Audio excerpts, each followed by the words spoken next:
Hi, my name is Jan Lansky, and I wanted to teach everybody how to swim in big waves. And so, in order to do that, I think the first step is I have to justify my aptitude at this job. Right? So, let me, y- let's begin. First of all, I also want to mention that the background here is in Hatteras Island, which is the biggest waves on the East Coast. So, I think this is the most beautiful, most wonderful place on the East Coast of the US to actually learn to play in the big waves. So, first I want to talk about myself. First of all, I'm somewhat logical. I have a PhD in math. I've been a math professor for honestly the last 30 years. Also, a two-time national chess champion. I biked across the country a couple times. I've competed in multiple triathlons throughout my life. Generally, a very fast swimmer in the triathlons. Also, a pretty good biker. but anyway, so just a little background about who I am, but I think that the important background is, my time in the water or around the water. And so I moved to Hatteras Island, which has the biggest waves on the East Coast in 2007. I lived here for 2 years at that time. After that, I moved to the Bahamas for 4 years. I also lived in the Virgin Islands before that. And then a few years after I left the Bahamas, I actually I moved to Hawaii, Kauai specifically, which was quite interesting. But overall, I've lived in the Virgin Islands, Hawaii, Bahamas, Hatteras, Charleston, Myrtle Beach, and Wildwood, New Jersey specifically. And I ocean swim almost every day here except for in the winter. I mean, when I say here, I mean in Hatteras.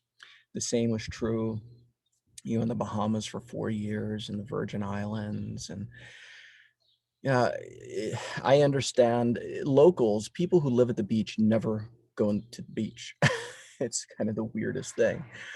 My attitude is that I do understand that I'm not going to be living here permanently. I appreciate as a transient individual. So when I live here, I go. I go. I swim as much as possible.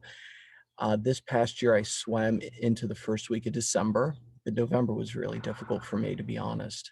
Usually, Gulf Stream warms the island here, so generally it's January, February. I don't swim, but I swim in mid-March, starting in mid-March again. This year, that was just impossible because the water temperature, because of global warming, and it knocked out the Gulf Stream.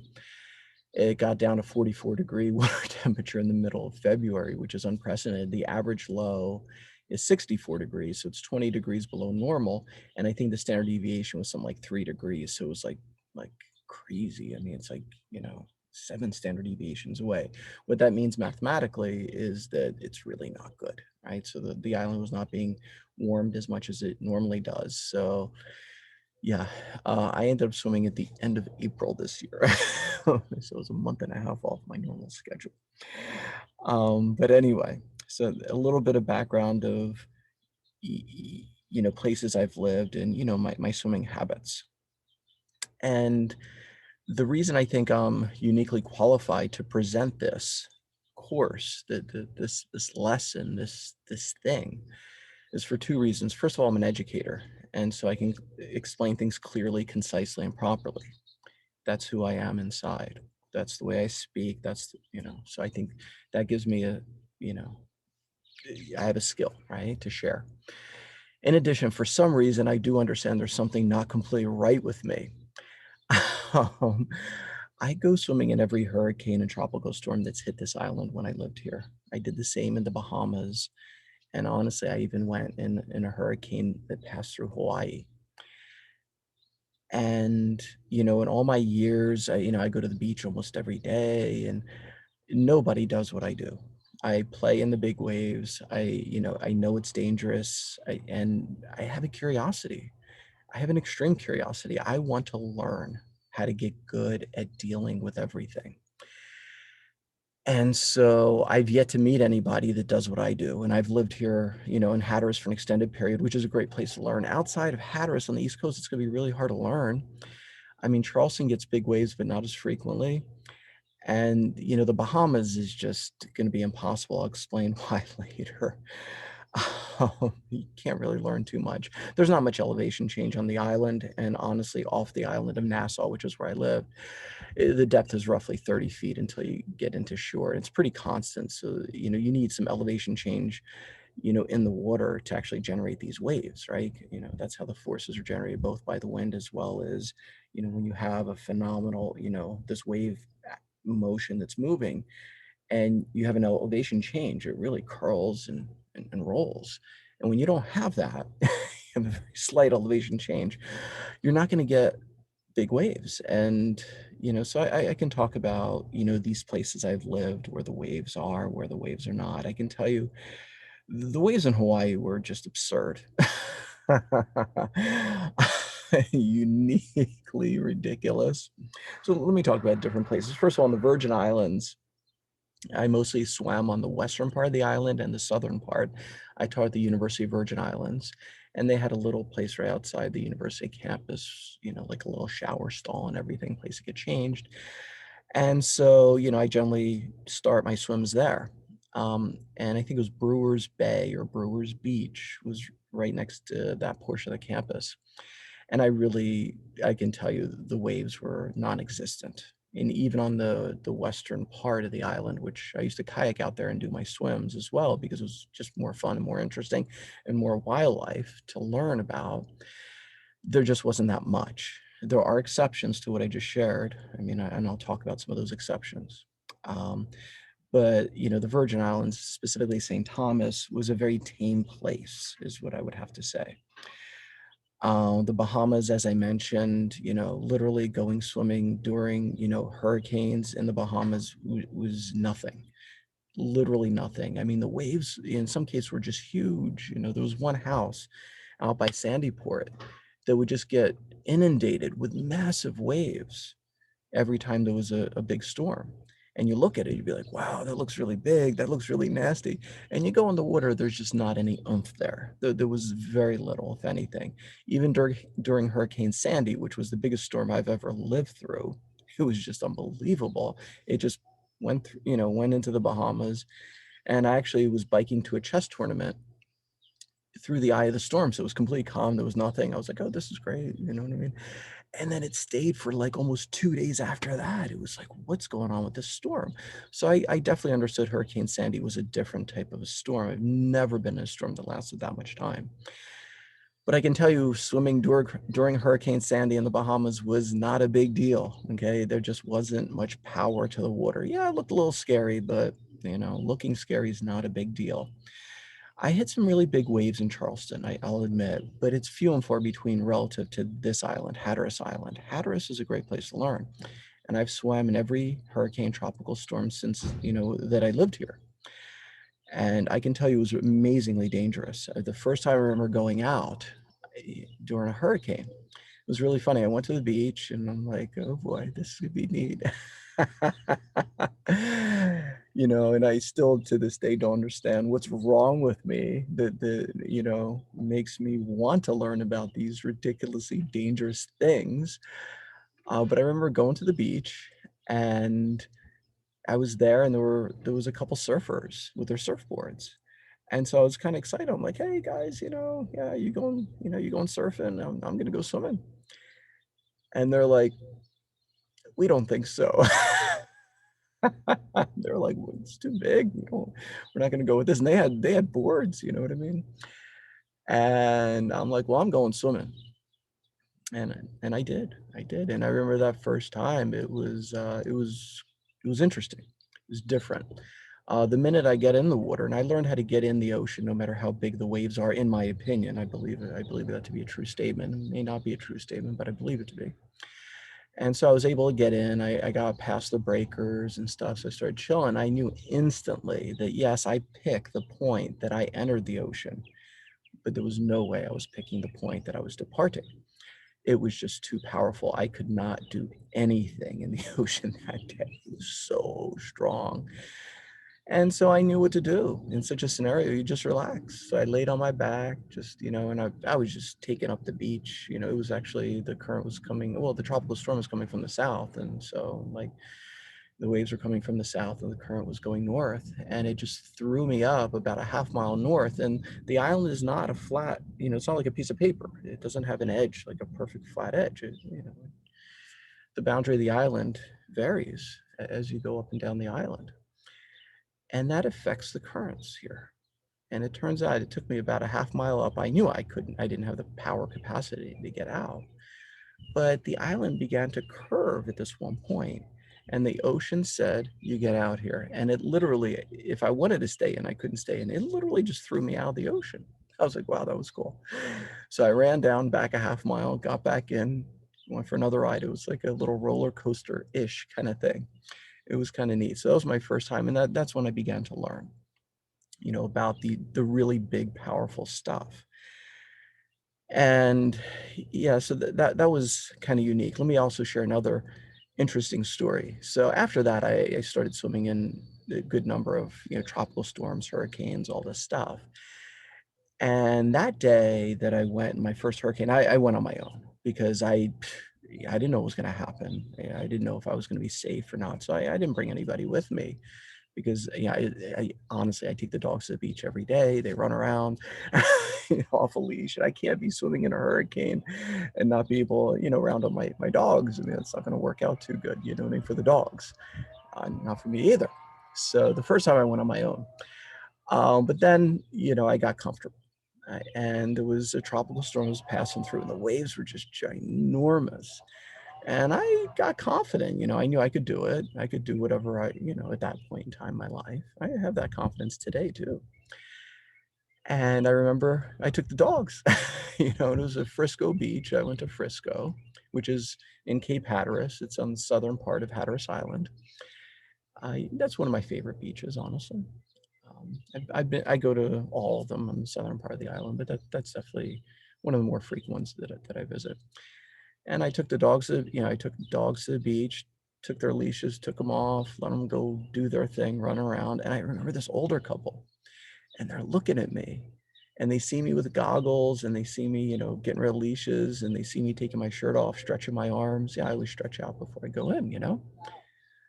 And I looked at them, and I knew instantly they thought I was gonna die. And they were walking the beach, and they saw me getting ready to go into, stuff.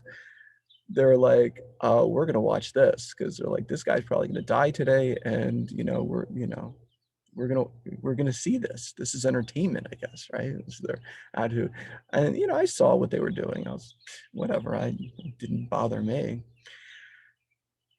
And so it was big. I remember it was really big, and I jumped in, and I knew not to puddle around too much in the water because it was really big. I didn't want to get fatigued, and it was so ginormous.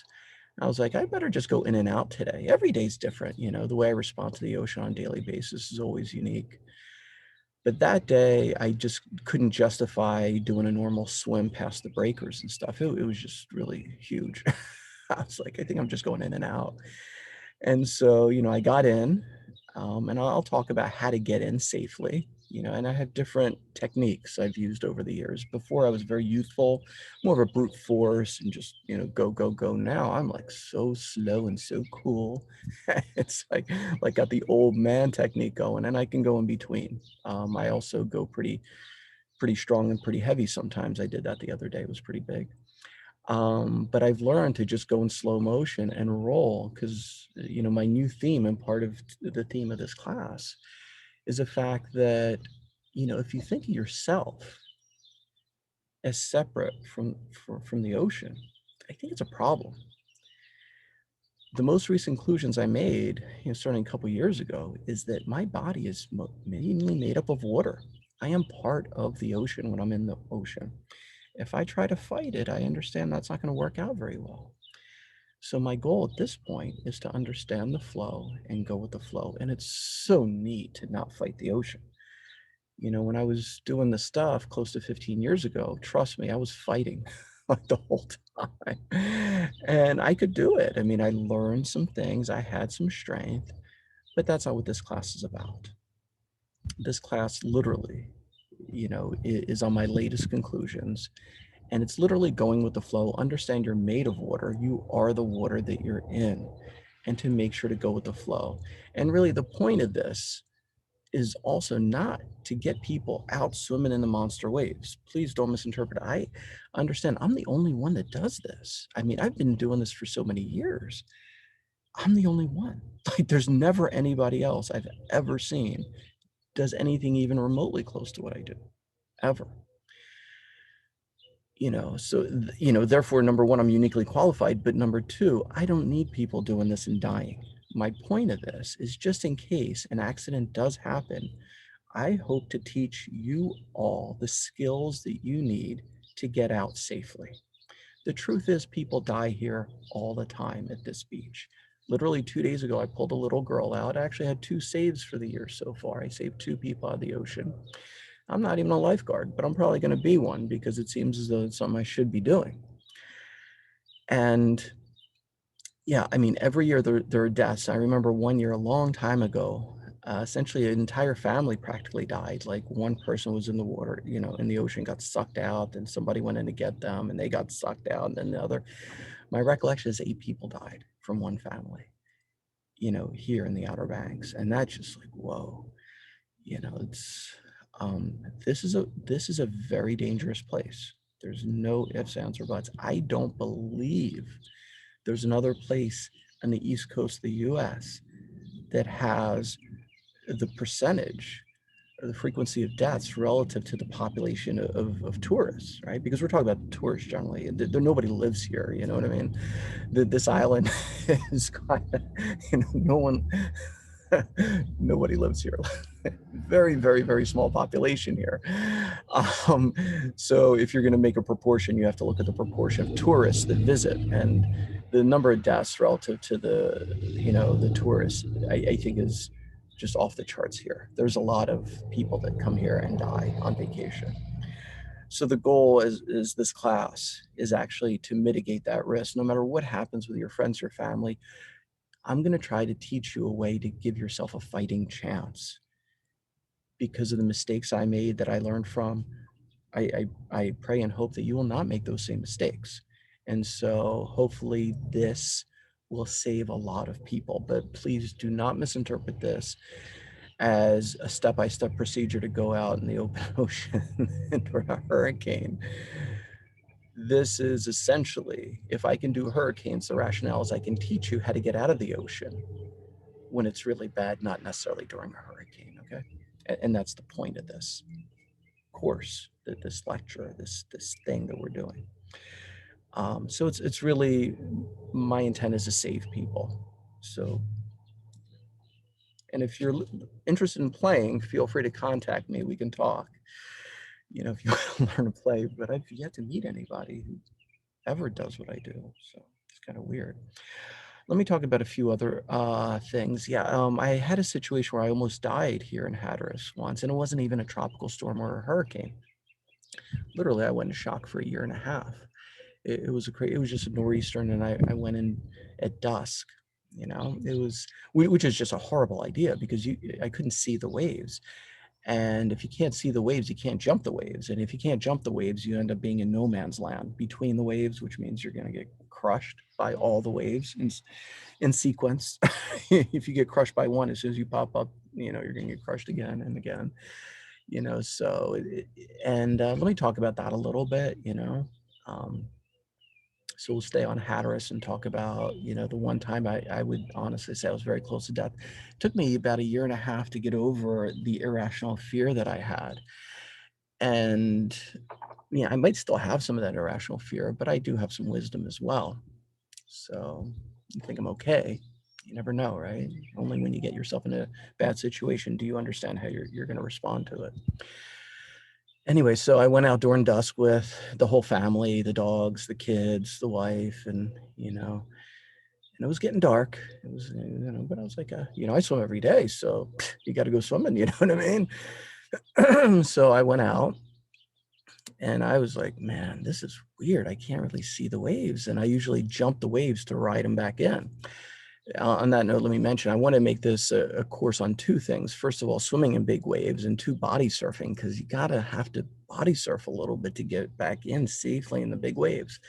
But the more I thought about it, I couldn't justify connecting the two because, body surfing doesn't intersect completely with the big waves. You need to know how to body surf, but I just can't put it in together. This is such a big topic. And the whole theme is to stay safe. And body surfing is like playing around and having fun and joking around. It's just a different theme. And in my mind, I couldn't put the two together. So body surfing is going to be something you need to know to swim in the big waves, because you're going to have to ride them in to get out in many cases. But that will be separate from this video, book, whatever, right? It's not going to be part of this lesson that I'm trying to teach. This is just how to deal with the waves themselves, right? And I will give pointers how to get out, but the finality of the pointer is going to be based on the body surfing, so you can actually ride the waves back in when necessary. And trust me, it's going to be necessary. Trust me on that. So this one day I'm out and I'm like, wow, this is kind of wild. I really can't see the waves. I'm like, no big deal. I've done crazy stuff before. It's, not the first time. So that's okay. We'll deal with it. And so, you know, I decided to come back in, but I can't really see it. I can't see the waves, so I can't jump them properly. And then I get hit, which happens with these nor'easters, because many times the winds come from different directions. And when you get hit, you get hit from a direction you're not expecting the waves. Yeah, when you have waves from two directions, it really messes everything up. It really does, trust me. And so I got hit from a second direction. And it was my first time that I can say I was humbled by the ocean. And I really need to share this with everybody so everybody does understand. I made many mistakes in this situation. So I want to talk about the mistakes I made so you do not make the same mistakes. And so let me talk about exactly what happened, and then I'll talk about the mistakes, right? So one step at a time, right? So I got hit by a wave. It was enormously powerful. It wasn't like the biggest wave I've ever, been on. Honestly, it wasn't huge relative to a lot of the other stuff, but the power, it was definitely at the upper echelon of anything I've ever felt in my lifetime. Right? And it dragged me down. I had no say in that matter. It hit me, it took me way down. And literally, I knew to stay calm, because the way people die is they hyperventilate. They get nervous and they try to get more air. And then if you try to get more air, you can't get air, you're going to black out, and you're essentially going to be a goner in this region, like you're on this island. So I knew to stay calm, and I knew I have some skills, right? And so I got hit and I was taken down, and I knew to relax with my breath. But wow, was I humbled. When I was underwater, the the water was literally ripping my arms and legs off my body. It was so strong. It was literally just unbelievable. Like, my body was in one place, my arms were being pulled in both directions, my legs were being pulled, and it took all my air to literally fight to hold my limbs onto my body. I've never felt such power in my lifetime from anything. There's no human, no anything that I've ever felt that much force. I was like, whoa. And that's the moment in time I knew I was in trouble. Okay? That being said, I also understood, when the waves take you down, they're going to take you right back up again. I'm fully aware of that. So I knew I had a fighting chance, right? And that's exactly what happened. After it kind of beat me up pretty bad, it took all my air. It took me and it threw me up. I had nothing to do with it. Obviously I was trying to go up, but trust me, I had nothing. The forces my body could generate were a fractional percentage of the forces that were being influenced on my body from the outside. Essentially, I had nothing on this. And so I was taken up, it's like, yay. I barely got my mouth out of the water, and boom, I got hit again. I was in no man's land officially. So I knew where I was. I knew what was going to happen. I got lucky that I got as much air as I did. And I got hit hard. It pulled me down. It just, same dynamics. Second time around, not as intense. The reason they weren't as intense because I wasn't as far out. And the fact is, there wasn't as much water. The sand underneath, it was closer to my body. And that was a restriction on the forces that were generated by the ocean, right? The sand was actually compromising the forces, right?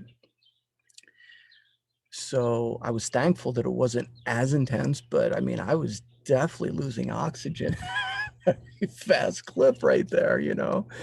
Doesn't get better, you know what I mean? It generally gets worse when you're getting beat up and you lose your air intake, and it's, it usually doesn't improve too much unless you're able to breathe, which obviously I was not. I got hit again. After I got back up, just, breath and boom. Same dynamic, but it was a lot better the third time. I was like, this I can fight with, because it was just not as deep. So the ocean lost a lot of its power at that point. Like if you're kayaking and you're in a massive storm in the middle of, a canal or in the sound or whatever, you can't, it's sometimes impossible to fight it, but all you have to do is get close to the boundary of the canal, and the land is going to block the wind, right? It's going to block the waves. It's going to block everything. And so you can actually make progress towards the boundary. And so the same argument applies from underneath. The sand was creating the boundary that I really needed, and it was getting closer. It was going up, relatively speaking. The depth of the ocean was getting more and more shallow. By the third one, I was like, I might have a fighting chance for this. It was like, oh boy, we're in trouble, but hopefully we can make it. Hopefully we can get there. And then I got hit with this massive current that was flying north. I mean, just a phenomenal current. It was like unbelievable. It was like a very heavy river, okay, and it was just flying north. And I just fought through it.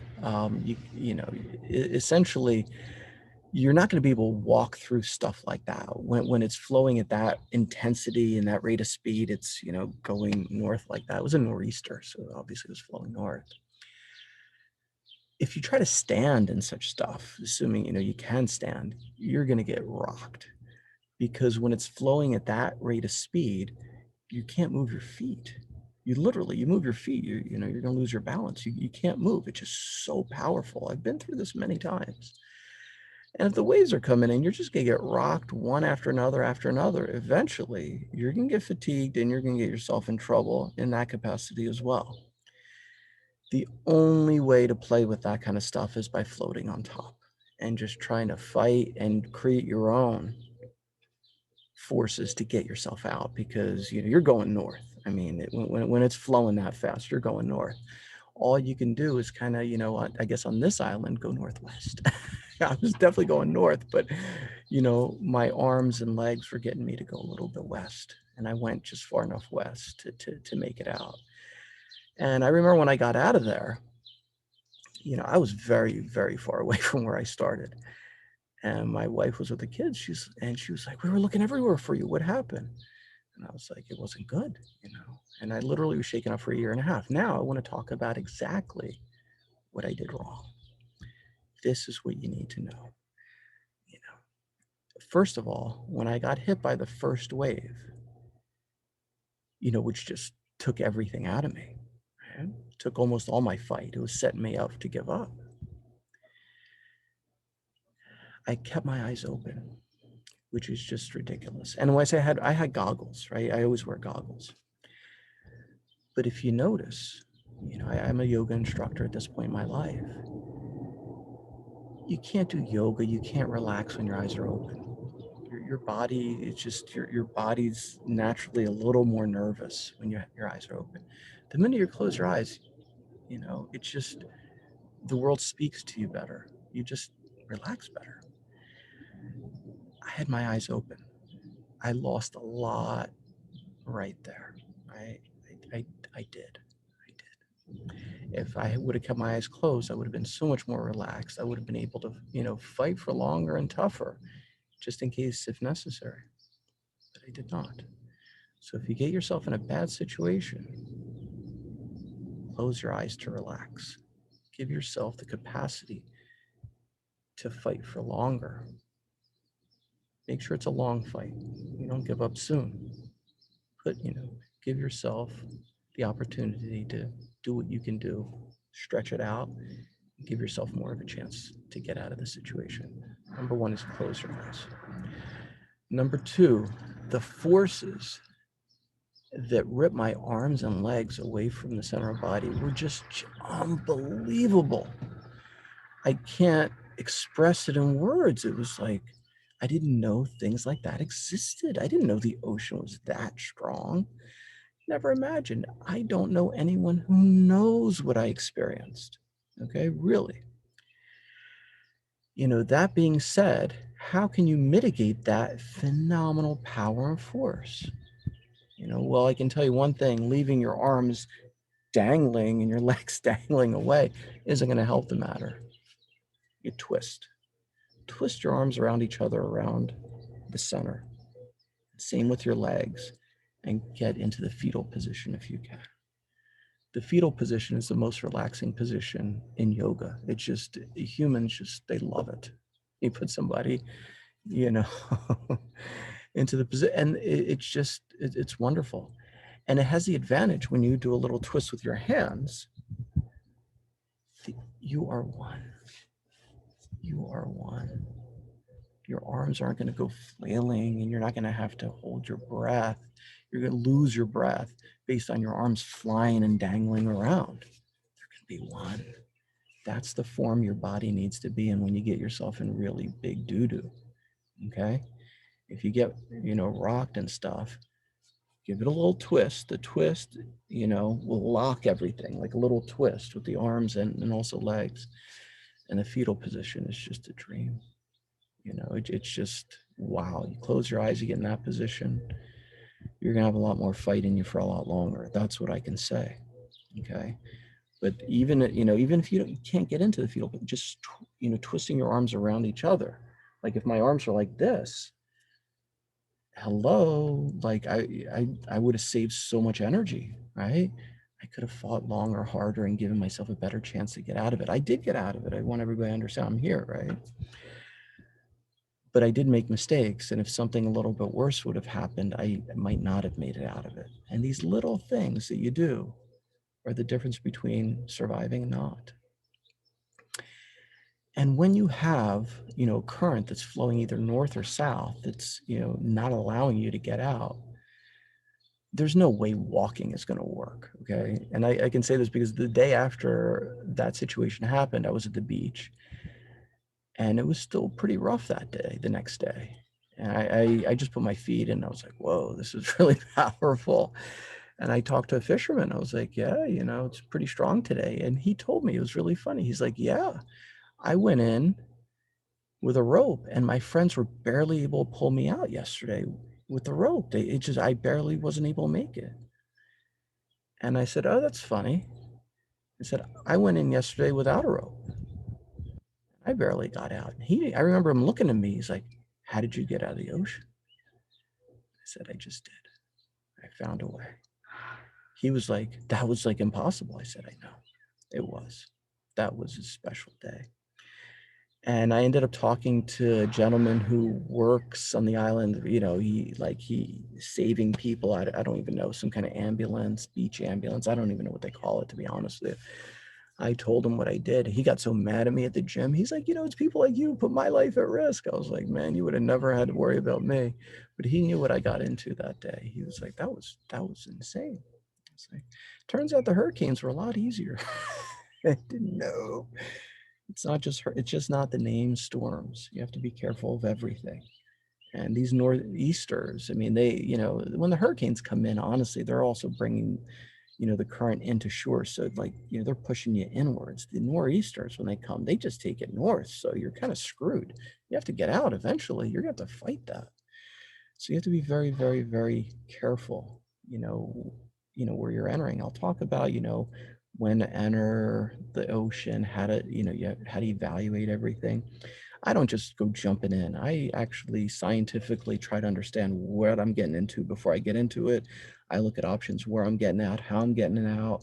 I don't make rash decisions at the end. Oh my God, I'm in trouble. I have to try to get out. No, I already know before I even enter what the dynamics are for the given day. I usually nowadays, since lifeguards are here, I talk to them. I tell them, exactly where it is, how it is. And sometimes they confer, sometimes they disagree with my assessments, but yeah, before you enter the water, you have to know how to get out, right? So because of my experiences and my curiosity and the fact that I am an educator at heart, I think I'm uniquely qualified to provide this course, this lesson, this instruction set on how to swim in big waves. And mind you, this will be a pair of two classes. One is how to swim and also body surfing, because that's a tool that's necessary to get out. And let me reiterate just the most important theme that I've learned over my lifetime is that no one is, so strong, so powerful that they can handle the ocean. There doesn't exist such an individual. I understand this very well. But everybody that I've ever met, essentially when they choose, they are made out of water. Their bodies move like water, perfectly inside the water. And that is the key component of what this lesson is about. Make yourself water, feel like water, be like water, and you will keep yourself safe. Right? You'll keep yourself safe. You also have to be wise about a lot of your decisions. Let me quickly talk about, I talked about a couple things, but Hawaii, I actually wanted to mention. Hawaii is really interesting. I lived in Kauai, which was, definitely the most beautiful place I've ever seen in my life. I've been all over the world, but Kauai is just another level. And in addition to being the most beautiful place I've ever seen, it's also the most toxic environment I've ever lived by far.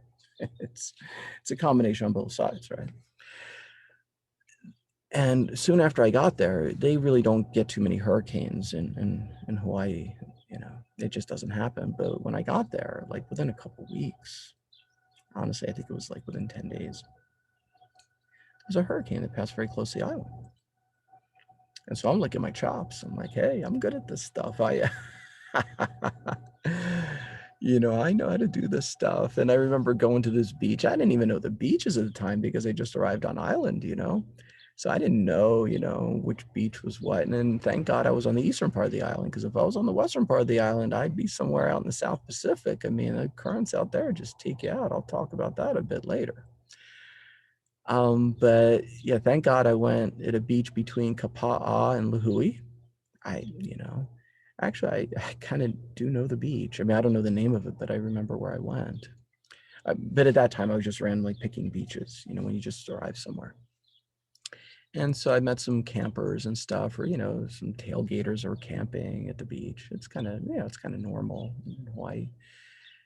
And so I'm like, yeah, I'm going swimming. They're like, I remember them telling me, if you don't see the local surfers out, you might not want to be going in the water. And we took a quick peek, and there were no local surfers. I mean, there was nobody crazy enough to go out in a hurricane in Kauai. It's crazy stuff. And I was like, yeah, well, no surfers. It's like, the truth is, the surfers never go out when I go out. So I went out anyway. And let me mention, I really want to encourage, people to be very wise about what they do. In Kauai, first of all, the currents are just so dangerous. It's just unbelievable. One of the on the southern part of Kauai is one of the strongest currents on the planet Earth, literally. There's not too much kayaking going out over there. It's like a rocket ship. And one day I was hiking, a local girl, went swimming and, in the North Shore in Kauai. There's a long hike to get to some beautiful falls. And she went out swimming, and there's a whirlpool. And they had a little sign, this many people died at this beach. And they just, 1, 2, 3, 4, 5, 1, 2, 3. And they had a lot of X's there. A lot of people died at that beach. And it really struck me as extremely surprising, because this girl was actually a local. She lived just a little bit north of Lahui, I remember, So she knew, she knew the dangers, and she still got herself in trouble. But yeah, there are whirlpools out there, you have to be aware of. When they have signs that tell you people die, that's telling you something is very wrong at that beach. And that's probably not a beach you want to play with. unless you're extremely ready and you're up for a ridiculous challenge. Let me also mention, I think I found a solution for whirlpools, because what happens when you're in a whirlpool, you go down, your waves are going to pull you down, waves are going to pull you up. I mean, it's part of the deal. And eventually, you're going to hyperventilate because you can't get enough air. You're working really hard to try to get up when you're going to go up anyway, but it's a natural reaction. And eventually, as soon as you start the hyperventilating thing, it's game over right there. That's the beginning of the end, right? And I think it's impossible for somebody who's actually in a whirlpool that's trying, to stay up, to not to, eventually hyperventilate, give up, go unconscious, and essentially probably drown, right? So that game's been played out like more times I can imagine at that beach, because you see the number of people that died right there with the sign. So what are you supposed to do if you get yourself in trouble in such a environment? Well, the only logical conclusion I came to is that you can't go up, because all these swimmers are trying to go up for air. They can't get enough air. They all die. I mean, we're talking a lot of deaths. I remember looking at the sign. It was like somewhere in the 80 range or 90 range, but supposedly the sign was like 10 years old. They didn't update in a long time. And I remember the true number was way over 100 at that beach. And it's kind of known around there that that beach just kills a lot of people. And the Coast Guard couldn't pull the girl's body out because it was just too powerful. They were just sitting there in their boats and jet skis waiting forever, hours, while her body was just going around in circles, because it was dangerous for them with motorized vehicles there. So how can you parry the risk in such an environment? The only logical conclusion is to go down. Let's see. The only saving grace, if you know everyone's died there and they're, whatever, you got to go to the bottom of, the ocean there. And the sand will give you as much protection from the whirlpool dynamic as possible once you're there. And so, it better not be too deep, because you're talking about 30 feet deep, you're gonna get tired by the time you hit 30 to 40 feet. You're not gonna have much strength to then go horizontal. If you're going, you got to get out and see, you can't go at an angle, you have to go down and then over, you know what I mean? So yeah, Pythagorean theorem, that means you don't get the shortest path, you get a long path, and then you have to come up, you know what I mean? So you have to go down, over, and then up to get air. But that has to be the only logical conclusion. Okay, so if you're ever in a whirlpool and you're just being washed around like crazy, before you get close to giving up, try to go down. Try to go down, try to go horizontal in any direction. Space is going to be an issue. You're going to get disoriented with space. You just pray that God gives you a solution, and then you have to come up eventually. But really, your best bet is to come up at the last minute. You got to get away from that whirlpool. You don't come up soon, because this is the kind of thing, once you do, once you're going down and away and back up, you're gonna be winded. So you're not gonna do this like 2, 3, 4 times on your lesson. You're gonna be screwed after like 1/2 times. So you got to do it right. You go and you do it and you get it done. You do what you can do. Right? You don't plan on doing it again. Right? It's probably not going to work out at all. You just get it done the first time and just pray. And you better pray, because that's important. All right, back to swimming in Hawaii. Some of the problems there. The one thing I didn't really understand, there was a lot of lava rock everywhere.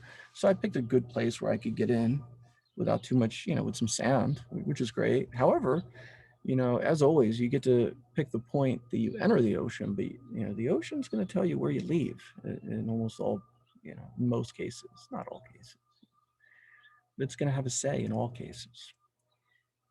And so I couldn't get out where the sand was. I was getting out with lava rock. My God, is that so dangerous? Because, can't really, I don't wear anything on my feet. Like I don't do any of that kind of stuff. I'm very, natural. Wow, that's wild. That was so dangerous. I mean, I mean, to this day, I'm like, this is tough stuff. Hawaii is just dangerous getting in and out of the ocean. You can just, literally, bust up your ankles, your feet like crazy because of the lava that's, spiky and all this jazz. It's really crazy. And when you have a hurricane passing through and you have massive waves, you know, and you have to, oh boy. So that's a unique situation, right? And also in Hawaii, I remember in the winter, because you know the winter is when you get the really big waves. But I remember in the wintertime, I saw waves that were bigger than my house. I have a really big house, everybody. I'm not talking about this house at the beach, but it was bigger than this house too. I mean, this is like a 3-story. I'm kind of up high.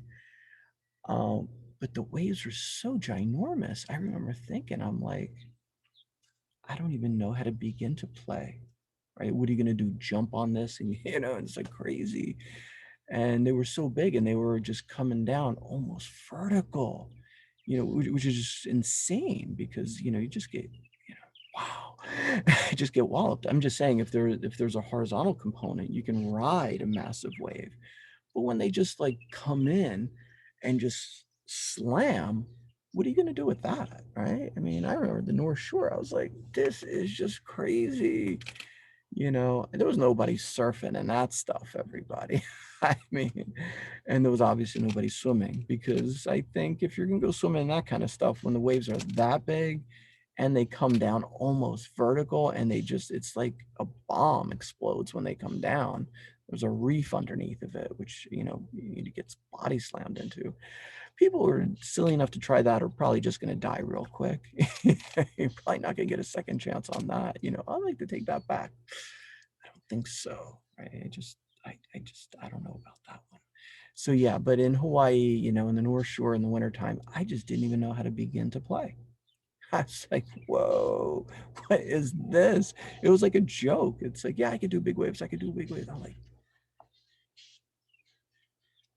I didn't even know where to begin, you know, and that's, you know, kind of it's kind of my thing, right? That's swimming in the big waves is my thing. So when I don't know what to do, I mean, God bless. I don't think anyone's going to be too successful in that dynamic. To this day, I don't know what to do. I'm like, what do you do with that kind of stuff? I don't think there's a solution, right? I can't visualize a solution. But anyway, so the arguments posed herein are here to justify the fact that I have some skills. I've developed my skills, and I hope to share that with you with the only goal to try to help people with their families, you know, they get themselves in trouble, right? If you do get sucked down the ocean, you should know what to do. Right? You should know what to do, and I'll talk about that because there are a lot of risks, right? Okay, equipment necessary. So we'll talk about a little bit about that. First of all, I mentioned I don't wear booties, you know, just not my thing, man. And I don't wear flippers. Flippers would have been good, like in Hawaii, because I couldn't wear booties. It's just booties would be weird. But I don't wear flippers either. I'm very natural, you know, with what I do. I've had goggles, like I've had more goggles. Like when you know, when I lived here a long time ago, I wasn't really into the goggles. I had some goggles, got only a few pair or whatever. But then when I started having my kids and we moved to the Bahamas and I needed my kids to be safe, I understood that goggles were imperative. And so I bought every single goggle you could imagine. I mean, I just had so many ridiculous goggles. I had little goggles, mini goggles. I had these, I think they were called Barracuda goggles with these big. And I was like, oh, they must be really good. Now they stunk. If you have this big seal, like, you know, just a little crack and can open it up, you know what I mean? I had all kinds, I mean, literally. Back in the day when I lived here a long time ago, I had tear goggles, which really fit my face quite snugly, but I haven't been able to purchase them again. Don't ask me why. I mean, there are plenty of tear goggles out there, but the ones that I had, and I don't remember the name of them, but I do remember what they are, what they look like, and all that stuff. I've never been able to find them. So I kind of stopped going after the tear stuff for myself, but I actually like the tear swimple for kids. You know, they're really nice little kid goggles. I honestly have purchased a phenomenal number of kids goggles as well. And most of them are horrible, but those tear swimples are really nice. And anyway, so my equilibrium at this point in my life, I'm not, you know, too picky about goggles anymore, but I have a bunch of Speedo Vanquisher 2.0 goggles, right? But I always swap out the strap on the back. The goggles are fine. I honestly remember that the tears were better, honestly. You know, they were like kind of perfect for my face. It's just how it fits your face, you know? But so the Speedos are good, really, really, really good. So some of the best I've ever had. But the problem is the strap, and all these straps historically. I remember I had one goggle that had a really nice strap a long time ago, stock strap. It was like close to 15 years ago, I think. Yeah, it was like 15 years ago. It's a really, really nice strap, and eventually I found these bungee straps that you can buy on Amazon, I guess eBay as well. And so the minute I get goggles, I just chuck the strap, because what happens is, the straps, the elasticity is just, it's too elastic. I mean, it just pulls too hard to get when you get a solid seal. And you're going to have cavities around your eyes, and that's going to restrict your blood flow to your head. It's going to cause all kinds of secondary issues. There's no reason for any risk here. If you're in the ocean, it's going to be dangerous. Why would you restrict blood flow to your brain? You know what I mean? And, disorient your eyes. It doesn't make any sense to me.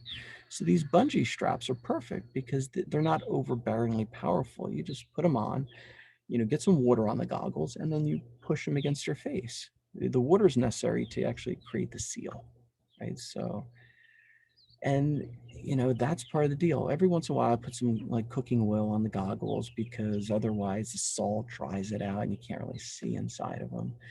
But, like, I mean, just like one drop of oil every month or so is all I ever really need, for the most part, right? For the most part.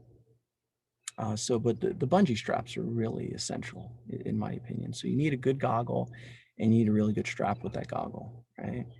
And you don't over tighten the straps. I mean, if you need the stuff like super tight on your face, I mean, you better stay out the water, because nothing good's going to happen when you do that kind of stuff to yourself, right? I mean, it's a problem when other people do problems to you. Don't create your own problems. So nothing should be over tightened, right? Just a nice light seal, one strap high, one strap low, to equate the forces throughout the system, and push it, like push the goggles on, to create the suction when they're wet. And I think that's kind of perfect, right? Um, okay, so that's my thing. So I always wear goggles, have them around my neck at all times. Like if I take them off my face, if I'm just putzing around, I usually don't. If I do, put them around my neck, because you have them over your head, get hit by a wave. Ooh, what happened? I don't know, Dad. Oh, my kids always lose them. What happened to your goggles? I don't know, Dad. Yeah, well, when you have them on top of your head, they fly right off when you get hit. So they go around the neck, right? So goggles are perfect around your neck. That's where they belong. So you keep them, when you need them. Swimming suits, are there not to be a problem for you, not to be a hindrance, right? I don't wear really tight swimsuits, but I can tell you, I don't go out with swimsuits that have pockets, right? Because the pockets are like flaps. And if you're going to be one with the water, you don't need flaps dragging, okay? That is all I can say. They go inside out and they're just a drag. Yeah, if you're going to do anything right in the water, you don't want a loose swimsuit that's gonna, have pockets. You're gonna become a drag. If you're gonna be one with the water, you have to go be one with the water. Okay, and that's not gonna make that happen, right? So that's gonna create a risk dynamic. I don't know how you accommodate for that drag coefficient that you're gonna create. So better not to create it. I don't wear like really tight swimming suits. I'm not against them. I just don't wear them. Main reason is I don't buy anything. Somebody has to buy me swimming suits. I never shop, right? And so I got some really nice suits, and like my favorite suit dries like super fast, so that's really nice. And also has a little pocket, but it's not a pocket like a normal, pants pocket or shirt pocket that can get flipped inside out. It still has a little Velcro in the back, so it's nice. I mean, never really use the pocket, but it's an external pocket that can't get flipped inside out, and that's a big deal. So yeah, but if you actually shop for yourself, get yourself something that fits kind of snug, no pockets that can flip inside out, and you're in business. You know what I mean? Some people wear fins, right? The lifeguards here, they swear by fins, and I'm kind of surprised. I never wear fins ever, and if I had to wear fins, it would kind of mess me up, because your stroke changes when you wear fins as opposed to when you don't wear fins. So I mean, I have wore fins a few times. I just don't like them because it changes everything about my swimming stroke. And when I was younger, I used to swim for triathlons, so you can't wear fins during triathlons. So my stroke was defined just naturally. Yeah, but I think fins, according to I do know they speed you up a bit. How do I know this? Well, my daughter's a natural born swimmer. When she was 8 years old, when she wore fins, she could do laps just as fast as I could. I'm a very fast swimmer, but in the pool, she could keep up with me with fins when she was 8. So what that means is two things. It means, first of all, she's a phenomenal swimmer, right? But the fins gave her that extra juice to, like really get it going. But yeah, she's unbelievably awesome. I've never seen anybody. She swims like a fish. Right? She just flows through the water. It's beautiful to watch. So I love watching her. She is unbelievably talented. Okay, so the equipment necessary, I think, is well defined. I can't imagine any other equipment anyone would need. If you're looking for safety gear, this, that, and the other, just stay out of the water. They have all kinds of ridiculous contraptions and stuff. The more stuff you throw on, the more risk is going to be added, right? I'm not, yeah. So I prefer not to add stuff to mitigate risk. Like saving, like they have these inflatable things you wear around your wrist. Anyway, first of all, you don't know if they're going to work. Number two, you have no idea like how they could disorient the way you are in the water. If you're going to try to be one with the water, you don't need a big bulky thing around half your body, right? You need to go with the flow. And unless somebody actually understands exactly how that happens, I wouldn't be touching things that actually create asymmetrical structure on my body, right? And that's my personal preference. And everybody, should do what they're comfortable with. Expertise. All right. Yeah, so this is talking about, like the fact that I'm kind of okay at this stuff. So I go swimming in the big stuff where the surfers don't consistently. They watch me. These people see me going in without a surfboard and they're like, oh my God. And they don't go in, they don't follow me. So um, I think that means I've learned a little bit more than some others. That's all I'm saying, right? Yeah, I swam in a bunch of tropical storms and hurricanes over the years, and nor'easters are, I mean, they're like a dime a dozen around here. You know what I mean? They're all the time. Yeah, I don't swim in nor'easters in January, February. It's just too cold. But outside of January, February, I mean, honestly, they come in November all the time. I'm in the water. They come in October. October is a little shady now, but you can still get the hurricanes in October up here. And December's still swimmable, kind of. It's shady swimmable. It's borderline. It's borderline. But yeah, generally, I probably would not be in swimming here in a nor'easter in December. It just only if the water's just right, it gets too cold then. Yeah, I don't wear wetsuits either because it's just I do the natural. I do the natural thing. And wetsuits are, great idea. I have a long wetsuit. I got it when I lived here before. I didn't know. But you can't swim with that. It restricts your arms and your legs. So like the shorty suits, like I could do a shorty suit like in the future. But I mean, with the long, like I don't know how people swim with that kind of stuff. You just float. It's so heavy. You just float. So wetsuits, a shorty suit makes sense because you can swim. The long suits, God only knows. Like if you get yourself in trouble and you have a wetsuit, don't forget you can always dump the suit. You know what I mean? If the suit's not working for you, get rid of that thing. You know, as long as it's safe to dump it, right? What I mean, safe to dump it, if you can remove it from your body, and honestly, there's sometimes impossible to get off. Yeah, they're kind of hard to get. Well, they're kind of hard to get on, and yeah, when I get them off. So I guess once they're on your body, they're staying. Yeah, so shorty suits would be a safer swimming dynamic. The long suits, I tried once. I'm like, what is this? This is crazy. It's tough, tough, tough.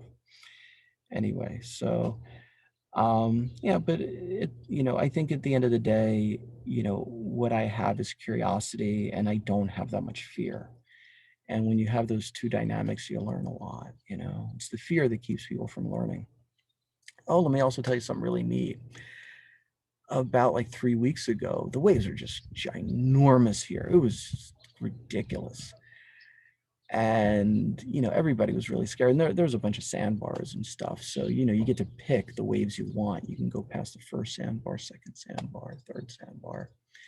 Like usual, I'm in the big stuff. I'm just playing around, and I'm riding these monstrosity waves. I mean, they're just like, even for around here, they were kind of freakish.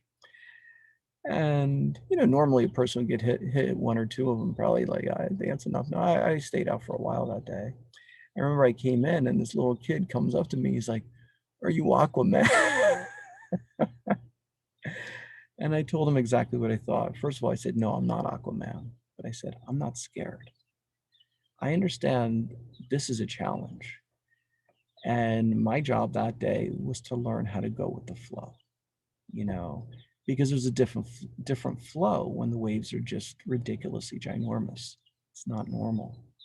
And so my job that day was to learn more about the flow. I mean, I learned a lot about body surfing, lifting my feet up high, to get the angle right when I'm body surfing. And, turning when I'm surfing and using one arm instead of two. Like a lot of people when they're body surfing, they're kind of scared. They use two arms out front. And that's good because that can save you. But I think it's safer to go with the flow. And I'll tell you, man, when you have like, you have one point out front, just one arm, one point. Oh man, you go in those waves real nice, and you can use your back wave kind of, excuse your off backhand a little bit as a fin, and literally you can point your hand out and you can control what you do on the backside. It's kind of cool, kind of cool. So yeah, I'm just here to learn, and I'm also here today to share, right? To share what I learned. It's imperative that, if you are in the water, the biggest thing is fear. And I'll talk about that in a minute. Okay, list them dangers. Predator fish, undertow, strong sideways currents, and rip currents. I don't take rip currents too seriously around here. I know people get in them. I had a friend of mine who was in Costa Rica and he got pulled like a mile out. But like when you have a place like this where you have massive waves, you can see the rip currents flowing out, and it's like this little river flowing out. They're not huge. To take a rip current on a big wave day out here, you have to try to stay in it because the waves just dominate the rip currents. But make no mistake, when the waves are smaller, you can see the currents, the rip currents going back out into the ocean. But in big waves, literally, you have to try to stay in the rip current. All you have to do to get out, swim a little to the side, and then the waves will take you back in usually. So I don't take the rip currents too seriously. I do understand it's kind of a marketing thing. So when people come down here, the rip currents are really bad. I'm like, I don't think it's a rip current they're worried about. I think it's the undertow in many cases. The undertow, that kills people. There was a fisherman who got sucked out with the undertow here. The undertow is really dangerous. I'll talk about that. But I think people don't know what undertow means, so they just say rip current, which is okay, and I'll appreciate that, and I'll understand that for many people, those terms are going to be interchangeable. But for some people, they're not interchangeable. Rip current is a rip current, undertow is an undertow. But make no mistake, in these parts, the undertow will kill people. It kills people. The rip currents, I don't think they do. When people get pulled out, from shore, it's the undertow that's pulling them out here. Really, it's just so powerful sometimes. I mean, the girl that got sucked out a couple days ago that I saved, it was a reasonable wave day. I was just, body surfing like usual, getting, some really nice, easy waves. And then, boom, it was like clockwork. All of a sudden, it just came in. Big ones started coming in. Like when I say big, I mean big. And when the big waves come in, what that means is they come back out afterwards and they create this undertow. And that girl just, little girl, I think she was about 5 years old, and she just, oh, Yeah, her dad was there, but like you know, I got her to make sure. You know, really, I mean, I knew I was going to be okay. I didn't know what was going to happen with him or anybody else. And don't ever assume the lifeguards are going to get you.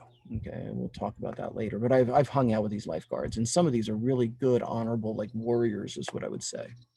Like if somebody's in the ocean and I see they're in trouble, I will risk my life to get anybody. I mean, that no questions asked. And I've seen some lifeguards that would do the same. And I've seen some lifeguards, just by talking to them, I know that if you're in trouble and it's a big day and there's risk, exit stage left. They will find a reason to not put themselves at risk. I don't want to expand on that any further, but you can talk to these people and you can tell that, whoa, you know, they're not really here. You know, they're so you, you don't want to put your children's lives or your lives in the hands of a lifeguard. You know what I mean? Like you don't want to depend on that. So hopefully, you know, I can teach you what needs to be taught. First of all, is predator fish. I think that's a really great one to begin with. Because, yeah, I mean, sharks are an issue out here. They are. I mean, you know, Myrtle Beach is a big problem with sharks. You know, and Daytona Beach. Daytona is number one. Myrtle Beach is number two on the East Coast as far as shark bites. But they catch sharks on the pier all the time. I used to swim around the pier. But I want to talk about how I learned about dealing with predator fish because I think it's actually, you know, part of what I'm going to talk about is not just the facts, but it's the stories. I've learned a lot of really cool stuff. And how I learned about dealing with predator fish, I have to say, is kind of interesting even for myself. So predators in the water. Okay. Number one, what do you do? Let me actually get some drink. Okay. So first of all, you get rid of all your jewelry before you enter the water, you know, and you know, fish often mistake shiny reflections of light as a fish.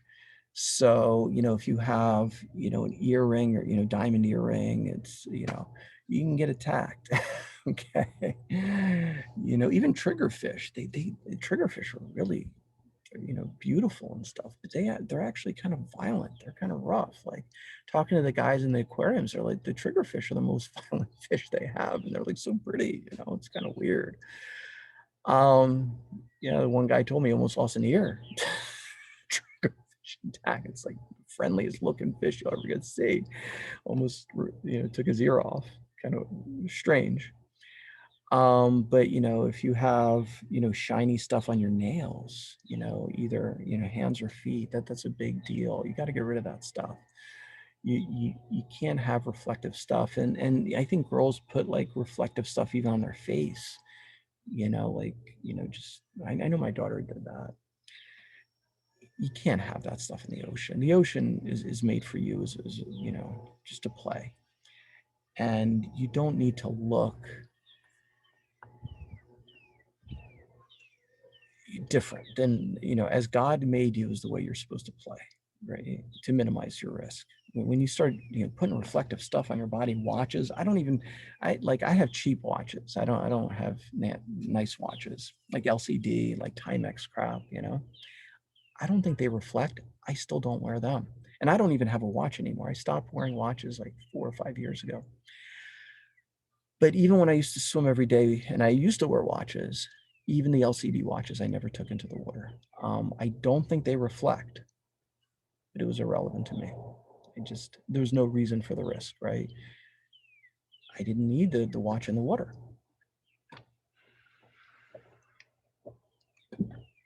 If I didn't need the watch in the water, you know, why would I add risk? All right, so here we're gonna, you know, so first of all, get rid of all the shiny stuff, you know, ankle bracelets, necklaces, earrings, nose rings, all that jazz, diamonds, gold, silver, doesn't belong in the ocean. And I want to talk about how I learned about dealing with these predators in the water. So my first encounter, I mean, you know, you're inundated with fear. Oh my God, sharks are gonna kill, you know, all this stuff. And it turns out sharks are actually pretty cool. I've swam with them, like big ones too. But my first interaction where I, was really terrified was in the Virgin Islands.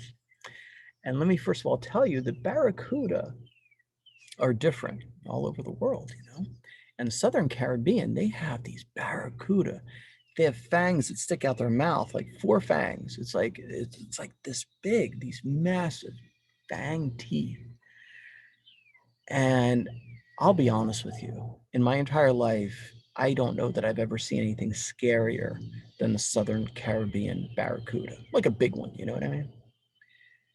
The fangs, I mean, sharks are scary because you're taught that they kill, and that's fine, but they don't look that scary. They don't have fangs sticking out, and they're not, they just don't have the fangs, is what it comes down to. And mind you, they have four fangs, but they have like a mouthful of teeth too. You know what I mean? It's like, oh my God. It's not like they only have four teeth, four fang teeth. Nah, they got a lot of teeth too. They got like normal sharp teeth. Yeah, a friend of mine killed one, so like, I mean, I saw it dead. I saw everything that they had. Pretty scary, When they're dead, they're scary. It's kind of crazy stuff. But anyway, so my first interaction, so let me teach you a lot about predators in the water. And my first interaction taught me everything I needed to know, but I've learned a little bit more since then. So I'm in the Virgin Islands and, I'm swimming. And there's this massive Southern Caribbean barracuda with these huge fangs. And he is both bigger than me physically, so I'm like roughly 6 foot tall, a little bit under 6 foot. Roughly now I'm 200 pounds. I was skinnier then, but not that much skinnier. A bit skinnier. That was actually a lot skinnier. So I'm like swimming and I see this unbelievably scary thing. It looks like the scariest snake that's about to bite because the fangs are sticking out. I'm like, oh crap, that's ridiculous. And then he's longer than I am. He's like huge.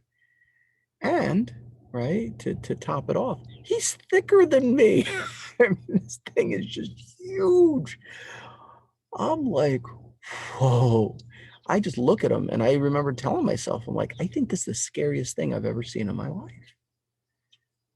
Like literally, I'm like, this is as scary as it gets. That's unbelievable.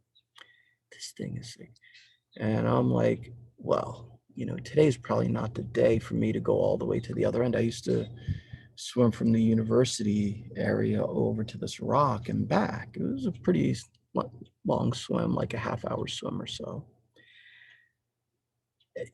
And I'm just like, well, we're not doing that today, you know. And there's a beach, I think it was like Brewers Beach or Brewers Bay or something like that, just a little bit to the right. And I just started to swim. When I saw him and he's swimming with me, and I'm like, dude, this thing is so ridiculous. I'm like, I'm just getting out at Brewers. I'm like, I'm not hanging with this thing. This is ridiculous. And so I'm slowly trying to make it to Brewers and I'm terrified, literally terrified. There's no other word. Just scared beyond words. And he knew that. He could feel it. He knew. And I was trying, to swim to the beach. And as I was swimming to the beach, he was getting closer and closer. So for every, let's just say, body length that I was getting closer to the beach, he was getting 2 body lengths closer to me. He was swimming with me and closing in on me. And this is the scariest thing I've ever seen. I'm in his environment. And physically, he's much bigger than me. And he has weapons. I mean, my teeth, I had no weapons. I started swimming with a knife after that encounter, a dive knife. But I had no weapons. My hands in the water are worthless. My feet are nothing. And my teeth are worthless. They're dull. He had weapons. He had more strength than I did. And he could swim much better than I could. I mean, I was in a very precarious situation, logistically speaking, with somebody who's closing in on me. no big deal. You stay calm, like terrified, but stay somewhat calm, right? No big deal. Going to Brewers, gonna make it to Brewers, and then I'm getting closer and closer to Brewers. And he's closing on me at a faster rate than I'm closing on the beach. And then I understood there's no way I'm gonna make it to Brewers. I didn't have enough time. Like he was getting too close to me too fast. So I stopped swimming to Brewers and I attacked him. Don't ask me why I did that. Like I knew that he was coming at me and he was intimidating me, and I went right at him. I just started, I just attacked. He took off so fast. And that's later that day. I started talking to people about, the encounter, and what I learned is, first of all, they're a standard predator, just like a dog. And, if you run away from a dog, they're going to chase you. I was running away from that barracuda. He was coming at me. If you chase a dog, the dog's going to take off. Very simple. Very simple. Number two, let's say he did want to attack me. The last thing you need, what a true predator wants, is a victim that doesn't fight. Okay? That's what they need. Who needs a victim that's going to put up a fight? You don't need that nonsense. I mean, this is the scariest thing on earth. Like, literally. I've never seen anything in my life, in pictures or anything, that's as scary as a Southern Caribbean barracuda. Mind you, the pictures I see online are usually Northern Caribbean, not as scary. A lot of victims would not put up much of a fight against this thing. I just went at him. He took off. I'm like, what's going on? I was so confused. I mean, I knew I didn't have much of a choice because he was coming at me. It's like, what the hell? You're going to just sit here and wait? I don't think so. Started talking to people, and what they told me is these barracudas are actually territorial. He was swimming with me, marking his territory. He was escorting me around his territory. I'm like, oh, that's great. I decided to find a different path to swim to stay at his territory. I'm like, I don't need to swim with that thing. He was way bigger than me. I mean, he was so scary. It's like, hey, let's take a walk with Godzilla. No, I don't want to walk with Godzilla. I don't want to be anywhere near Godzilla. Okay, I'll go walk away from Godzilla. I mean, that's crazy, I don't need that kind of stuff. So I changed my swimming routine. I still swam in that same region, but I definitely switched things up, And so I had interactions with sharks as well, but it wasn't like, I'll be honest with you, the sharks are just not as intimidating looking. They're just not. And also from the Virgin Islands, I learned about sharks from a friend who went out, he was spearfishing. And you got to be really careful spearfishing, because the minute you start killing some fish and the blood and the guts, you get the predator fish coming. You get, like, honestly, the barracuda and the sharks come right in afterwards, like clockwork. That's kind of what happens. So, some people take the fish right out of the water instantly after they get killed to minimize the blood and stuff. And, some people put them in a pouch, and some people don't even care. Some people just like put them on the line and just keep shooting and have everything on one line. It's like, it's a guaranteed trouble with that. But hey, it is what it is. Everybody, does what they do. So this guy I know, he went out spearfishing. I didn't really know him. I mean, I just met him there. He went spearfishing out to Saba. Okay. Saba is an island off the coast of St. Thomas. It's like paradise. I've been to Saba a few times, and you go swim around Saba, all you're going to see is like hundreds of massive barracuda. They kill everything out there. It's like crazy. It's all these predator fish. I mean, you have a lot of beautiful tropical fish there, and they're obviously, getting eaten, because if you have that many predator fish, they're obviously chowing down on something. But I've never, like, it was like hundreds of barracuda out there. It was like Saba was chock full of nonsense, He went out kayaking out that by Saba, anchored down, went, did some spearfishing. I didn't see sharks when I went to Saba, but so this is the story he tells me. He's on his own, which is just a red flag. You don't go spearfishing on your own. It's kind of idiotic, especially out there with the predator fish. I mean, that's what he did. He's skilled, somewhat knowledgeable, but that's not a good idea. And so, he catch some fish, and then 3 sharks come to join him. And, sharks are always in the water. So, going back to the last argument, if you act like a victim, if you're scared and stuff, they'll feel it and they'll know. They'll get close to you. They'll poke you and prod you. And if you go into shock and stuff, they'll take a little bite out of you, see what happens. You know what I mean? See how you respond to that nonsense. So you have to make sure that you're not quote unquote terrified, first of all. And I'll even tell you later, like, exactly what you need to do to keep them away from you. But at the very least, you can't be scared. If you're scared, it's going to be nothing but trouble. It turns out sharks attack from below. Right? They always attack from below. And before they attack, they circle. This guy had 3 sharks circling him from below. That's bad. And he was only one. He had a spear gun. But I can tell you, and he knew this as well, if he would have shot that spear gun, his emotional state would have changed instantly. He would know he had nothing left in the tank. And the sharks would have known, and he would have been finished. He had like 1 bullet, it's not a bullet, it's spear. But if he shot it, he would know he had nothing, and the sharks would know as well, and he would have been done. Sure, he would have taken somebody out, like one of the sharks out. But you can't shoot that. You can't shoot that spear.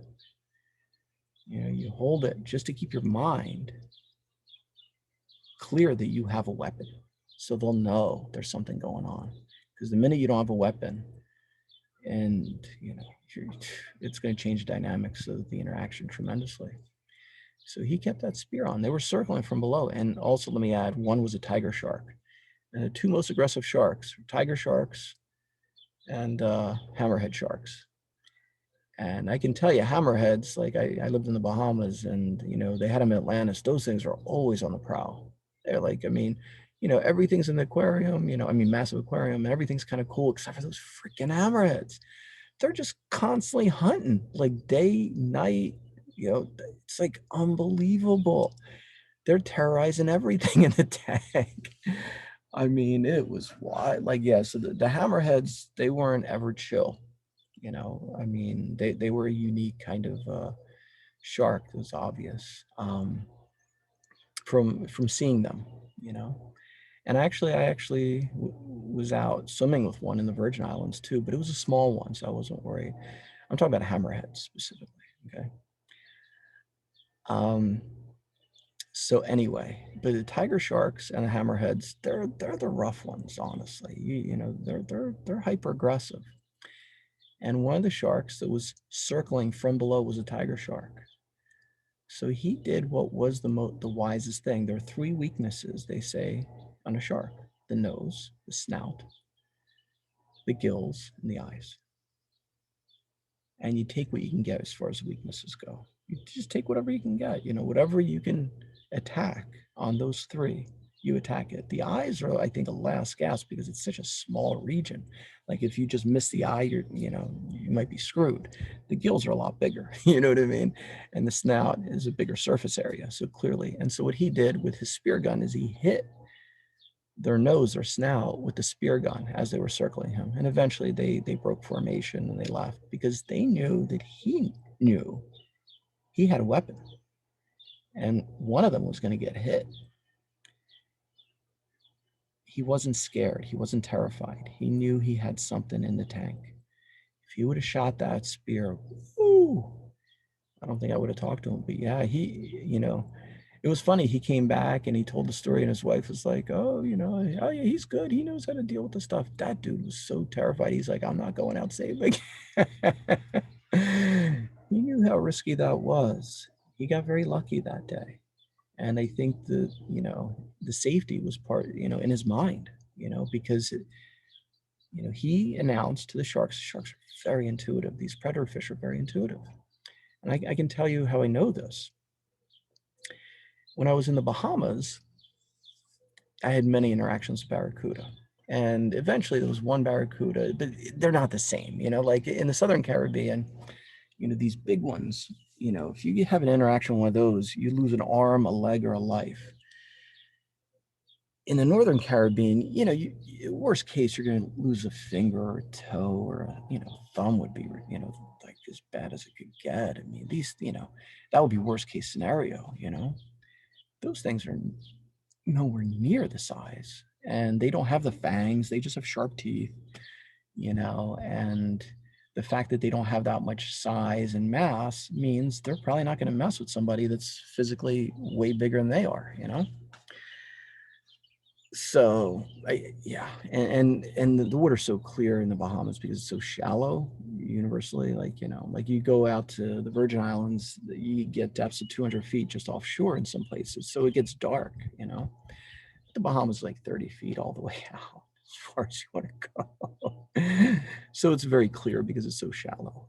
So you can see like a mile away. So there's not much room for error is what I mean, because you can see everything and they can see you, right? Sometimes you have errors. You just walk in on something, or you take a dive onto something by accident you didn't know was there. I've had that happen, but in the Bahamas that's very, very unlikely. It just not very common. But yeah, eventually, around like Sandyport, Delaport Point, which is, I lived in Sandyport, there was this one barracuda. It was pretty sizable, but a little bit smaller than me, smaller than me though. He was definitely smaller. And, he started hanging out there with some frequency. And so, and I used to swim with my dog. Me and my dog used to race. My dog used to win some of the races. Really fast dog, actually. It depends on the length. If it was a sprint, he would win the races. If there was a little extra on it, I would always obviously win. But that dog was so fast. I'm a fast swimmer, so that dog was a rocket. I'm telling you, all the tourists used to love watching us swim. It's really enjoyable. Anyway, so I used to swim with Vasya, out to Delaport Point from Sandyport Beach and back. Usually he would run out and then he would race me back because that way it would be more competitive. If he swam out, he couldn't. But yeah, the barracuda would kind of sometimes escort me. And so I stayed with Vasya because I was more worried about him because he had a collar, and I made sure that his collar it wasn't like stainless steel or anything. It was black, so minimal reflection, but he still had a piece of steel on his neck, a little piece of steel to identify him because he would always run off and get lost. It was as dull as anything I could purchase, but it was there, regardless. And so I always stayed with Vasya, but I was always concerned, especially, when I swam out on my own. I was always like, oh man, this freaking barracuda is so big, you know what I mean? He has teeth. I'm like, oh, I'm so scared. It's kind of funny. And then, same day, like sometimes my daughter used to go in. My daughter's like, she was little at the time, 3 or 4, I would say, about 3 or 4. And it was so funny because when she went in the water, I used to swim with that barracuda. She went in the water. I wasn't scared at all. I instantly became angry, and the barracuda just left. I used to look for the barracuda. When I used to go with her, I'd look for the barracuda. You couldn't find him. He felt it. He knew. If I was alone, I was terrified of that guy. He was actually he was a solid size. But when I was there with my daughter, my son usually wouldn't swim. He wasn't as good of a swimmer.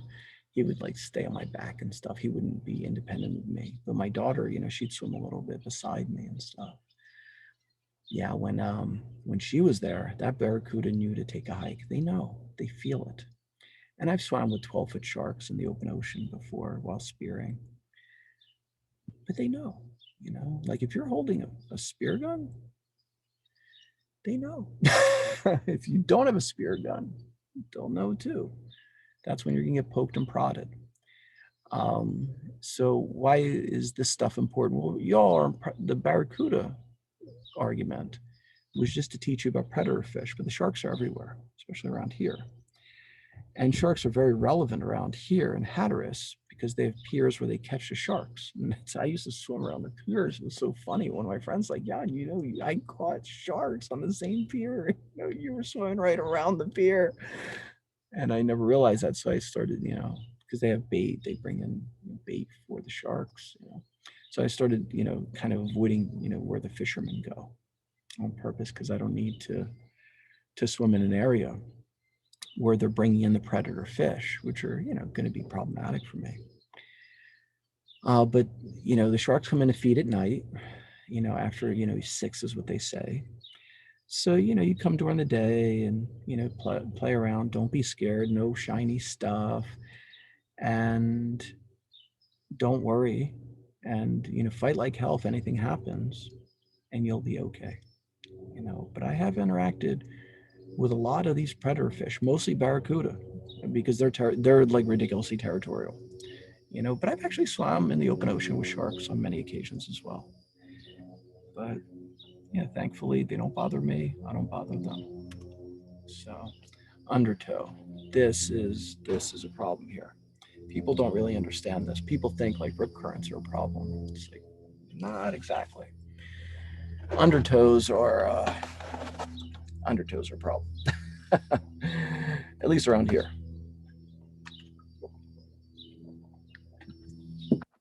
So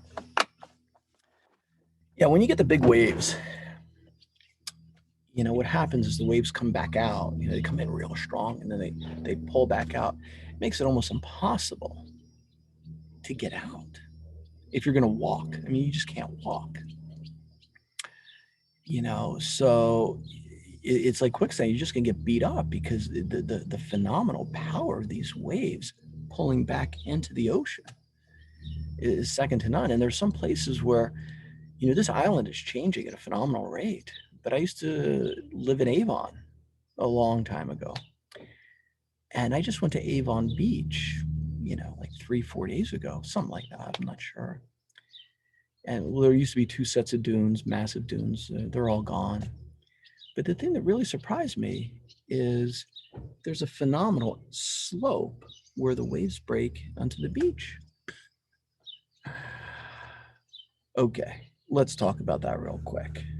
What that means is when there's a slope like that, whatever power the waves are going to give coming in, you're going to get, an equal force or comparative force coming out with an undertow. But when you have a slope, you get gravity pulling the crap out of that thing. Makes the undertow unimaginably powerful.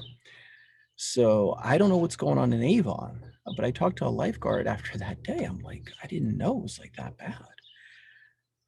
People are going to probably die in Avon because they don't even have lifeguards there. And people don't know they can't get out. So how do you mitigate that risk? Well, you can't walk. Okay, you will never be able to walk out. You will just eventually get beaten up and get towed out. You have to learn to ride on top of the waves as much as you can. And then, what I generally do is I use my hands to generate a push-up position and I move. And when I say I move, let me also say, you don't walk, right? The way you walk on land is not the way you walk in the water. Right? If you look at the birds, you have to notice everything. When the birds are playing in the water, they walk on 1 foot. Why do they walk on 1 foot? They walk on 1 foot because if they have 2 feet, when the waves hit the 1 foot, it creates, like with 1 foot, the waves will just go around. But when you have 2 feet, you get this mishmash stuff between the feet. They can't move well, So I noticed the birds only use 1 foot. So when I go into the ocean, when the waves hit, I'm only on 1 foot. And when I stand, I lift my feet up above the waves. So I walk kind of freakishly, like a 1 foot kind of walk at a time. Because if I have 2 feet down at the same time, I get stuck. There's like all this, I guess the resistance that's created, the dynamics of the water being moving against 1 foot and then the other foot, it just creates stagnation. And it's like, in many times, it's like quicksand. You just can't move. So 1 foot and it goes high above the water, boom, and then high above. Only 1 foot at a time in the water is what I try to do. And I pick my feet up real high. So, emulating what the birds do. Birds have 2 feet, but when the waves come in, they're on one. Okay, keep an eye on it. It's true. So, when you walk on one foot, right? Keeping 1 foot high, and you try to float on top as much as you can. That's how to mitigate, the risk of the undertow. There's really nothing else you can do. And when it's really powerful, like it gets out here, do a little bit of praying as well, because you need all the power you have and everything you got to fight it. Right? Okay, strong sideways currents. Yeah, this is kind of funny, right? This is funny. A strong sideways current, sideways being north or south, because is sideways when you're at the beach, right? Sideways, right? Can mix with big waves, making it, you know, very difficult to get out, right? Almost impossible. It's true. So what's the deal? How do you get out? Well, first of all, you don't get to pick the point of exit. You can pick the point of entry in the ocean. You're not picking the point of exit. But this kind of goes back to the story, my first time in a hurricane, where I just sat there and I took a ride on a massive northern current. Like it was like a quite a river flow kind of thing. And at the end of the day, it told me when I was getting out. Literally. It said, "You're out. This is your exit." And it threw me out. The fact that you can't control anything at a given time, don't let that bother you. Just lay on your back. Laying on your back, you can breathe, freer. And just, kick the can until a time where you can, fight a battle, which you can win, but if you can't, fight the battle to win, don't fight the battle. You know what I mean? Just wait, kick the can, lay on your back, just go for the ride. If you're being taken up north, just go up north, man. Eventually the island's going to shift out and the currents, it might shift in, that might work too. But I remember where I got thrown out, the island kicked out.